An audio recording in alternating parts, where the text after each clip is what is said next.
This is one of my favorite problems in this whole section because there are a couple of ways to approach this. And I'm going to do what we'll call the easy solution first.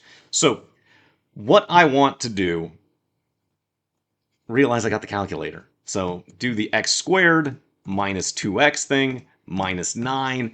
There's my solution. And there's the graph of this equation. We're being asked for the value of k, knowing that one of the equations can be written as 1 plus the square root of k.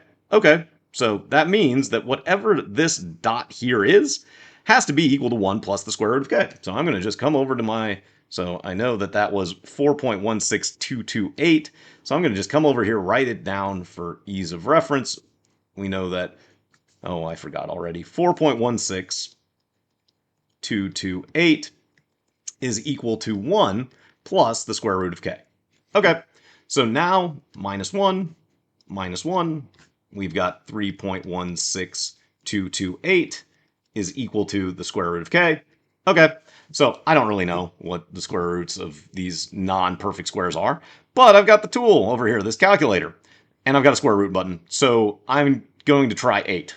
So if I square root 8, whoops, I forgot it's got to go the other direction, so you got to put the square root first, and then the 8, I got 2.82. Nope.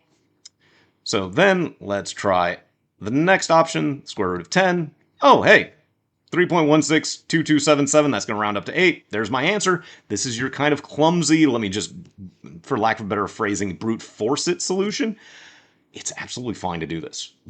There's no checking of your work. If you can recognize that I can use the calculator, use the tool at your discretion. Also, you might have been able to figure out that this square root of k in this structure here is going to be greater than the square root of 9, because that would be 3, but it's going to be less than the square root of 16, because that's going to be 4. So C and D are out too. So look for those logical evaluation opportunities. I may not have even needed to plug this into the calculator.